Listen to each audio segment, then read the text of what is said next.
Sukacita Tuhan yang melimpah dicurahkan atas saudara-saudara. Tangan kami bagi Tuhan.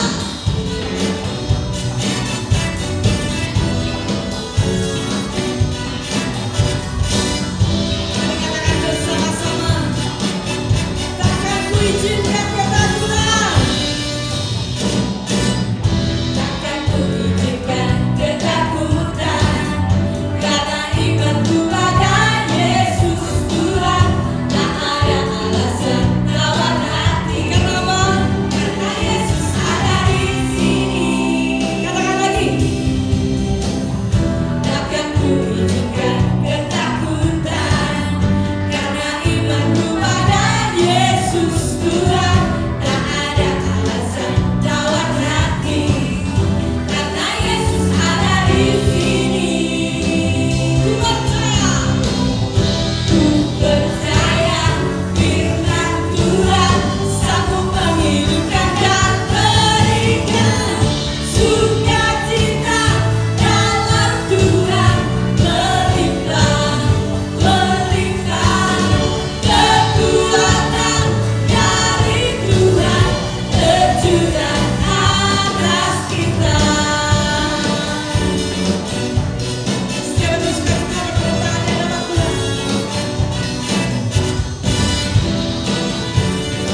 Sungguh kami percaya Engkau adalah Allah yang setia dan rancanganmu tidak akan pernah gagal atas setiap kami. Terima kasih Tuhan, terima kasih. Kami percaya Engkau Allah yang tak pernah meninggalkan, Engkau Allah yang selalu setia. Haleluya, haleluya.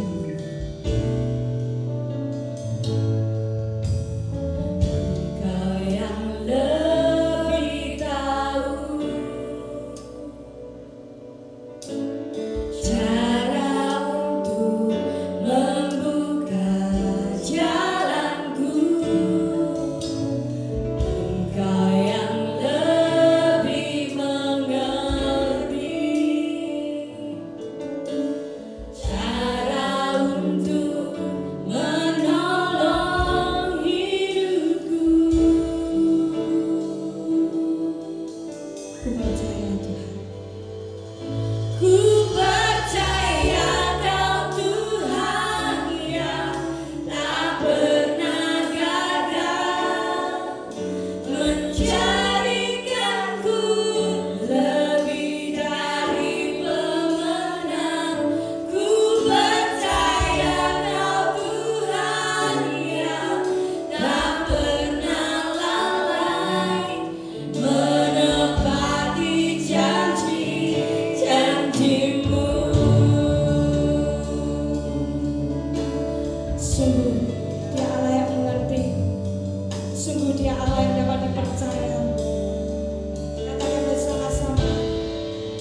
setiap pujian kami boleh menyenangkan hati-Mu.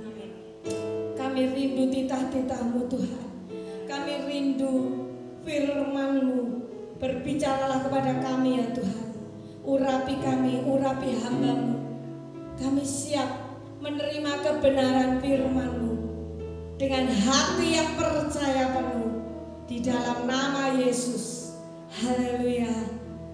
Amin. Kita akan mendengarkan firman Tuhan.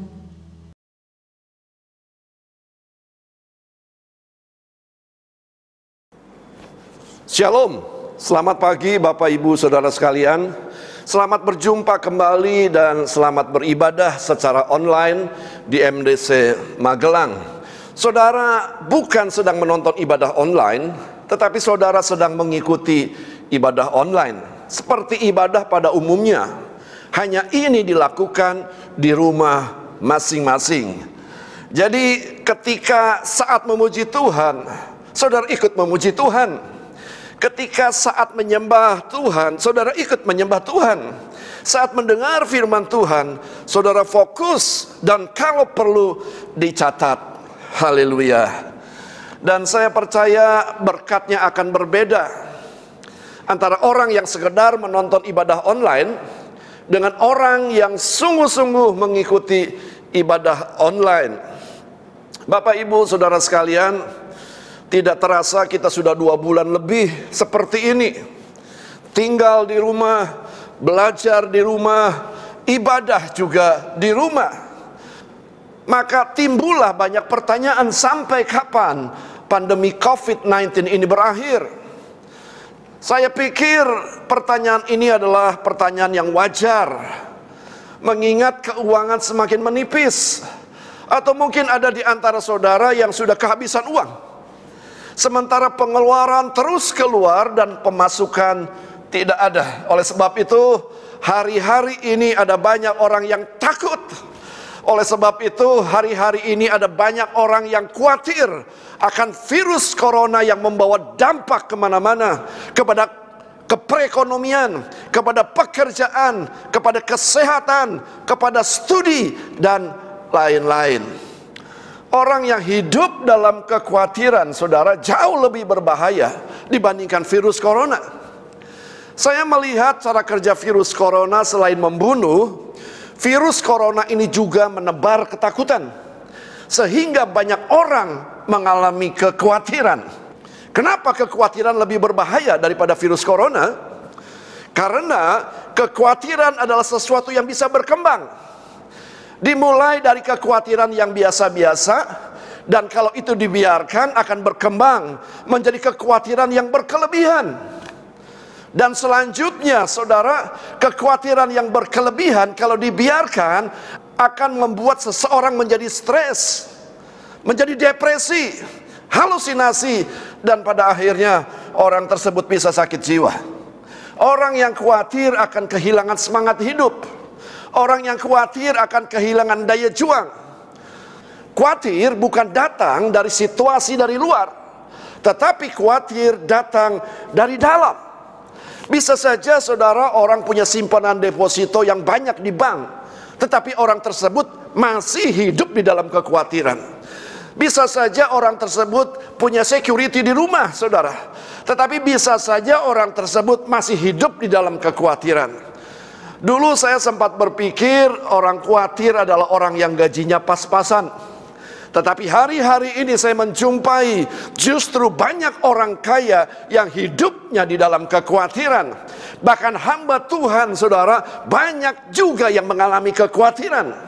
Bukankah Yesus pernah menegur dengan keras kepada seorang hamba Tuhan yang namanya Marta? Dikatakan, "Marta, Marta, kenapa engkau khawatir dan menyusahkan diri?" Khawatir itu dosa, saudara. Karena ketidakpercayaan akan kemampuan Tuhan dalam memelihara dan melindungi saudara. Sekali lagi, khawatir itu dosa. Karena ketidakpercayaan akan kemampuan Tuhan dalam memelihara dan melindungi saudara. Dan khawatir itu bisa menular, sama dengan virus corona. Oleh sebab itu, jangan bergaul dengan orang yang khawatir. Cepat lambat saudara akan tertular menjadi orang yang khawatir. Oleh sebab itu pagi hari ini saya mengajak Bapak Ibu Saudara sekalian membuka Alkitab kita masing-masing, yang akan saya ambil di dalam Injil Matius pasalnya yang ke-6 ayat 25 sampai ayatnya yang ke-34. Injil Matius pasalnya yang ke-6 ayat 25 sampai ayatnya yang ke-34. Ayat 25 mengatakan demikian. Karena itu aku berkata kepadamu, janganlah khawatir akan hidupmu, akan apa yang hendak kamu makan atau minum. Dan janganlah khawatir pula akan tubuhmu, akan apa yang hendak kamu pakai. Bukankah hidup itu lebih penting daripada makanan, dan tubuh itu lebih penting daripada pakaian? Pandanglah burung-burung di langit, yang tidak menabur, yang tidak menuai, dan tidak mengumpulkan bekal dalam lumbung, namun diberi makan oleh Bapamu yang di sorga. Bukankah kamu jauh melebihi burung-burung itu? Siapakah di antara kamu yang karena kekhawatirannya dapat menambah sehasta saja pada jalan hidupnya?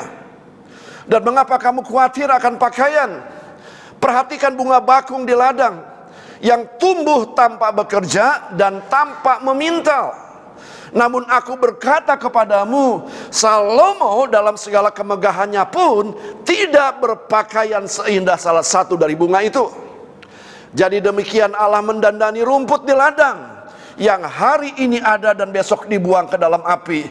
Tidakkah Ia akan terlebih lagi mendandani kamu, hei orang yang kurang percaya? Sebab itu janganlah kamu khawatir dan berkata, apakah yang akan kami makan? Apakah yang akan kami minum? Apakah yang akan kami pakai? Semua itu dicari bangsa-bangsa yang tidak mengenal Allah. Akan tetapi Bapamu yang di sorga tahu bahwa kamu memerlukan semuanya itu. Tetapi carilah dahulu kerajaan Allah dan kebenarannya, maka semuanya itu akan ditambahkan kepadamu. Sebab itu janganlah kamu khawatir akan hari esok, karena hari esok mempunyai kesusahannya sendiri. Kesusahan sehari cukuplah untuk sehari. Saudara-saudara yang dikasihi oleh Tuhan, ini merupakan rangkaian khotbah Yesus di atas bukit yang sangat terkenal. Kali ini topik khotbah yang Yesus sampaikan adalah tentang kekhawatiran. Kenapa Yesus berkhotbah tentang kekhawatiran? Karena bangsa Israel seringkali hidup di dalam kekhawatiran. Pertanyaan yang sering kali diajukan kepada Musa saat bangsa Israel berjalan di padang belantara, saudara, yaitu kita makan apa? Kita minum apa?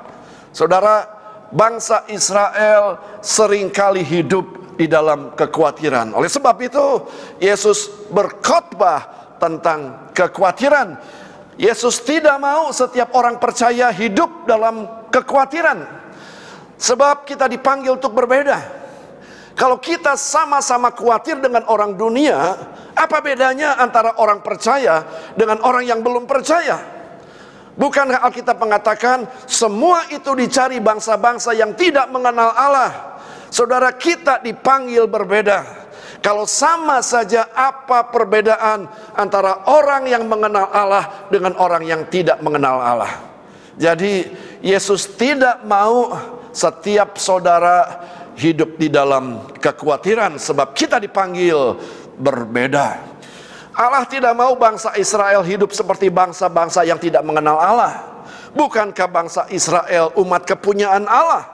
1 Petrus 2 ayat 9. Tetapi kamulah bangsa yang terpilih, imamat yang rajani, bangsa yang kudus, umat kepunyaan Allah sendiri, supaya kamu memberitakan perbuatan-perbuatan yang besar dari Dia yang telah memanggil kamu keluar dari kegelapan kepada terang yang ajaib. Kalau saya bicara tentang Israel, saya sedang berbicara tentang gereja Tuhan.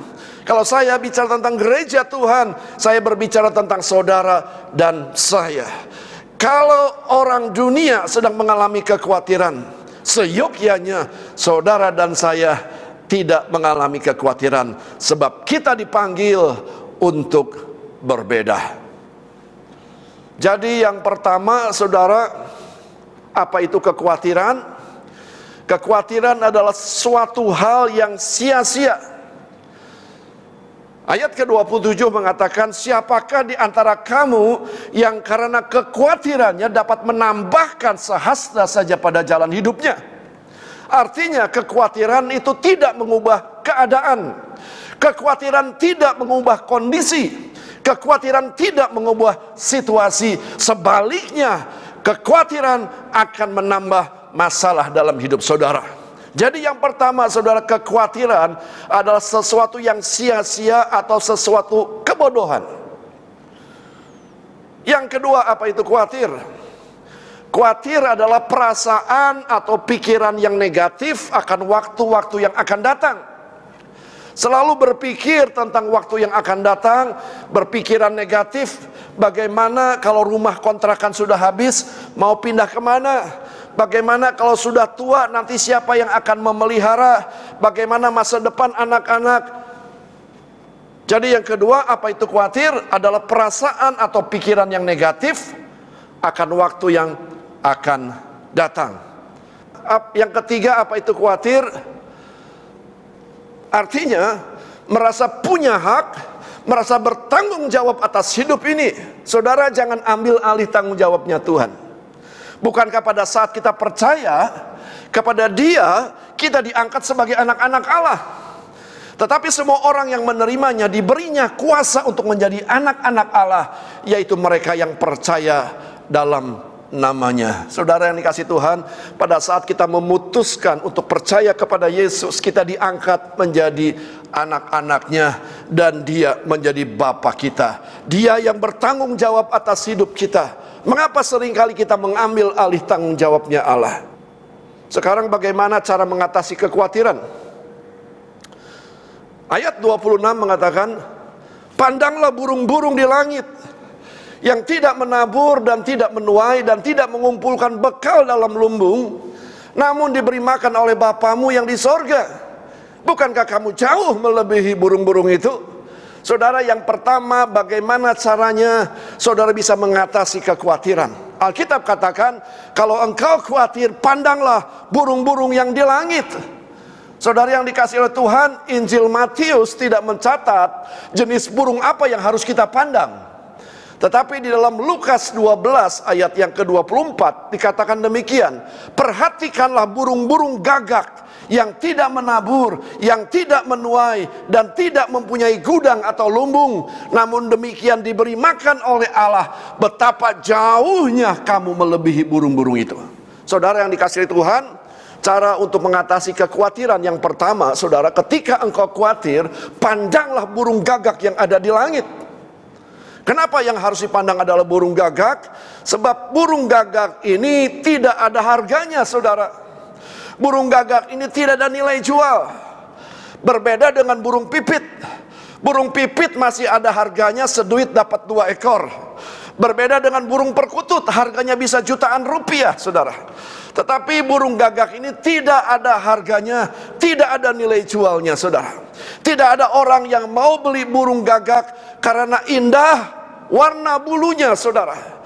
Burung gagak dari kepala, paruh sampai kaki warnanya hitam.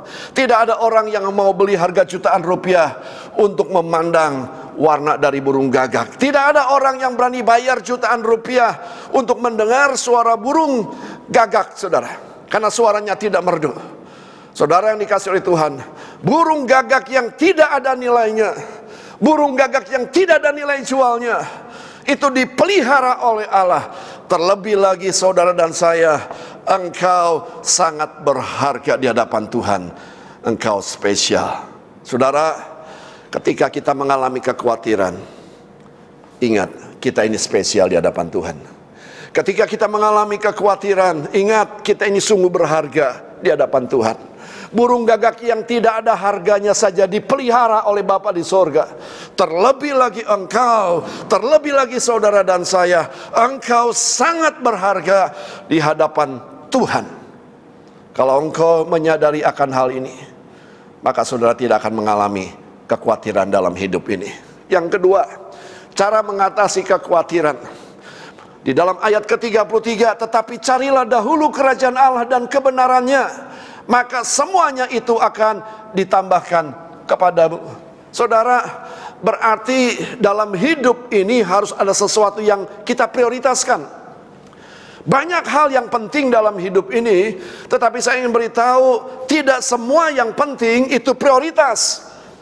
Orang yang khawatir adalah orang yang salah menempatkan prioritas dalam hidupnya. Ada banyak orang menempatkan uang sebagai prioritas utama dalam hidupnya, maka tidak heran orang itu akan hidup di dalam kekhawatiran.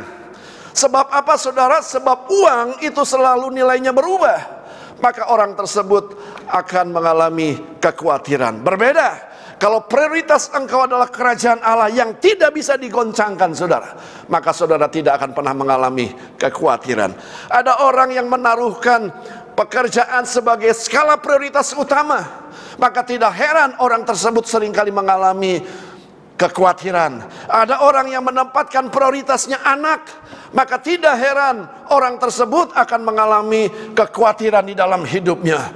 Saudara, akan berbeda kalau saudara tempatkan kerajaan Allah. Akan berbeda kalau saudara tempatkan Tuhan sebagai skala prioritas utama dalam hidup saudara. Maka saudara tidak akan pernah mengalami kekhawatiran. Sebaliknya saudara, Alkitab katakan, maka semuanya itu akan ditambah-tambahkan kepadamu, termasuk kekayaan akan ditambah-tambahkan kepadamu, termasuk hikmat akan ditambah-tambahkan kepadamu, termasuk kesehatan akan ditambah-tambahkan kepadamu. Jadi yang kedua, untuk mengatasi kekhawatiran, tempatkan kerajaan Allah, tempatkan Tuhan sebagai skala prioritas utama dalam hidup saudara. Lebih daripada uang saudara, lebih daripada pekerjaan saudara, lebih daripada anak-anak saudara. Biar Tuhan menjadi yang utama dalam hidup saudara, maka engkau tidak akan pernah mengalami kekhawatiran di dalam hidup ini. Saudara yang dikasihi oleh Tuhan, cara mengatasi kekhawatiran yang ketiga, ayat ke-34 mengatakan demikian. Sebab itu janganlah kamu khawatir akan hari esok, karena hari esok mempunyai kesusahannya sendiri. Kesusahan sehari cukuplah untuk sehari. Artinya saudara, ayat ini mengatakan bahwa setiap hari itu pasti ada kesusahan. Kesusahan sehari cukuplah untuk sehari. Oleh sebab itu Allah ingin kita mengalami pengalaman rohani setiap hari bersama dengan Yesus. Jangan pakai pengalaman kemarin untuk hidup hari ini saudara. Biar setiap hari kita mengalami pengalaman bersama dengan Tuhan. Kita mengalami Tuhan setiap hari dalam hidup ini. Maka saudara tidak akan pernah mengalami kekhawatiran di dalam hidup ini. Kita belajar dari kehidupan bangsa Israel saat dipelihara Allah lewat mana yang turun dari surga. Setiap pagi Alkitab katakan setiap orang harus berurusan dengan yang namanya mana. Pria, wanita, besar, kecil harus berurusan dengan yang namanya mana. Saudara, setiap pagi setiap orang harus mendapatkan satu mangkok mana untuk makan dia sepanjang satu hari. Kalau ada orang yang membuat 7 mangkok saudara dengan pemikiran, hari ini aku makan 1 mangkok dan yang 6 mangkok lagi untuk 1 minggu aku tidak usah pergi keluar. Maka apa yang akan terjadi? Yang 6 mangkok yang berisi mana itu akan menjadi busuk. Setiap orang harus berurusan setiap hari dengan yang namanya mana. Saudara yang dikasihi Tuhan, artinya Allah ingin berurusan setiap hari dengan saudara. Kalau saudara setiap hari berurusan dengan Allah lewat saat teduh, lewat mesbah doa, lewat pembacaan firman Tuhan, saya percaya saudara tidak akan mengalami kekhawatiran dalam hidup ini. Jangan pakai pengalaman kemarin untuk hidup hari ini saudara. Bukankah Alkitab katakan, tak berkesudahan kasih setia Tuhan, dan tak habis-habisnya rahmatnya, selalu baru setiap pagi, besar kesetiaanmu. Allah ingin setiap hari, setiap pagi, dia berurusan dengan saudara. Jangan pakai pengalaman kemarin untuk hidup hari ini. Allah ingin setiap hari engkau mengalami Tuhan dalam hidup ini. Kalau engkau lakukan, kalau saudara setiap hari berurusan dengan Allah, lewat saat teduh, lewat mesbah doa, lewat pembacaan firman Tuhan, maka saya percaya saudara tidak akan mengalami kekhawatiran di dalam hidup ini. Kalau saat ini banyak orang yang panik, Kalau saat ini banyak orang khawatir, sekali lagi seyogyanya kita tidak mengalami kekhawatiran, sebab kita dipanggil untuk berbeda. Alkitab katakan semua itu dicari oleh bangsa-bangsa yang tidak mengenal Allah. Artinya bangsa-bangsa yang tidak mengenal Allah, mereka hidup di dalam kekhawatiran. Kalau saudara sama-sama hidup di dalam kekhawatiran, apa bedanya orang yang mengenal Allah dengan orang yang tidak mengenal Allah? Bukankah 1 Petrus 2 ayat 9? Tetapi kamulah bangsa yang terpilih, imamat yang rajani, bangsa yang kudus, umat kepunyaan Allah sendiri, supaya kamu memberitakan perbuatan-perbuatan yang besar dari Dia, yang telah memanggil kamu keluar dari kegelapan kepada terang yang ajaib. Saudara sadari, yang pertama, untuk mengatasi kekhawatiran, yang pertama sadari bahwa kita ini sungguh berharga di hadapan Tuhan. Engkau spesial di hadapan Tuhan. Kalau burung gagak yang tidak ada nilai harganya, kalau burung gagak yang tidak ada nilai jualnya, dipelihara oleh Tuhan, terlebih lagi saudara dan saya, engkau sungguh spesial di hadapan Tuhan. Engkau sungguh berharga. Kalau engkau menyadari akan hal ini, saya percaya engkau tidak akan pernah mengalami kekhawatiran dalam hidup ini. Yang kedua, saudara, yang kedua, bagaimana mengatasi kekhawatiran? Buat skala prioritas yang benar dalam hidup ini. Ada banyak hal yang penting dalam hidup ini, saudara, tapi tidak semua yang penting itu menjadi prioritas. Tempatkan Tuhan atau kerajaan Allah sebagai skala prioritas yang paling utama. Maka Alkitab katakan, maka segala sesuatunya Tuhan akan tambah-tambahkan kepadamu. Dia akan tambah-tambahkan keuangan dalam hidupmu. Dia akan tambah-tambahkan kekayaan dalam hidupmu. Dia akan tambah-tambahkan kesehatan dalam hidupmu. Dan engkau tidak akan pernah khawatir. Yang ketiga, saudara yang kasih Tuhan, untuk mengatasi khawatir, hiduplah hari lepas hari. Jangan pakai pengalaman kemarin untuk hari ini. Sebab kasih setia Tuhan, rahmatnya selalu baru setiap pagi. Besar setianya. Amin. Mari kita tundukkan kepala dan kita berdoa. Tuhan Yesus, hamba berdoa, kalau hari-hari ini ada banyak gejolak, ada banyak persoalan yang terjadi, yang seringkali membuat banyak orang mengalami kekhawatiran. Kami menyadari pagi hari ini sebagai orang percaya, seyogyanya kami tidak mengalami kekhawatiran, sebab kami tahu siapa kami di hadapan Engkau.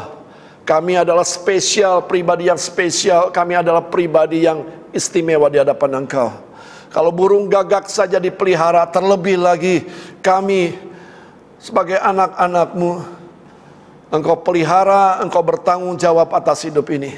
Oleh sebab itu, hamba berdoa, ya Tuhan, jangan dengan peristiwa-peristiwa yang terjadi hari-hari ini membuat anak-anak Tuhan mengalami kekhawatiran, ketakutan, dan kepanikan.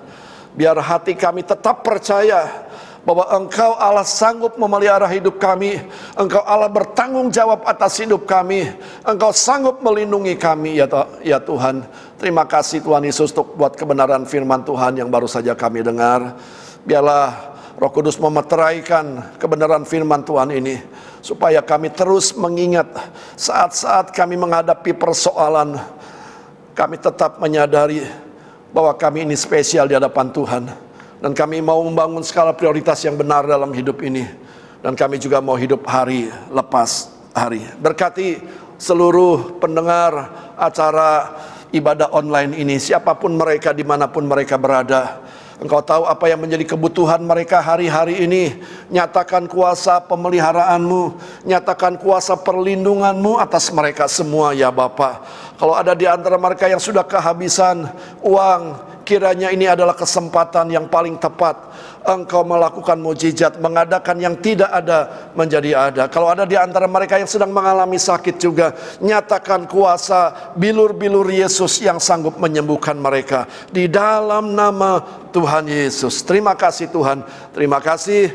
Hamba berhenti berbicara, tapi biarlah Roh-Mu terus berbicara atas setiap kami, sehingga iman kami boleh terus dikuatkan lewat ibadah online ini. Tidak ada yang undur, tidak ada yang tawar hati. Kami kami semakin semangat, kami semakin mengasihi Engkau, kami semakin takut akan Engkau. Terima kasih Tuhan Yesus. Hamba berhenti berbicara sekali lagi. Roh Kudus terus bekerja, ibadah ini boleh selesai, tapi Roh Kudus tidak akan pernah selesai bekerja atas pribadi kami masing-masing. Terima kasih Tuhan Yesus, terima kasih. Saudara yang dikasihi oleh Tuhan, angkat kedua belah tangan saudara untuk menerima berkat. Saudara pulanglah, bawalah berkat daripada Bapa, kasih daripada Tuhan Yesus Kristus, di dalam penyertaan, di dalam kekuatan penghiburan Allah Roh Kudus, mulai sejak pagi hari ini sampai Maranatha. Tuhan datang yang kedua kali menjemput saudara dan saya menjadi jemaat yang tidak bercacat celah. Di dalam nama Tuhan Yesus, mari yang percaya katakan amin. Tuhan memberkati. Selamat hari Minggu.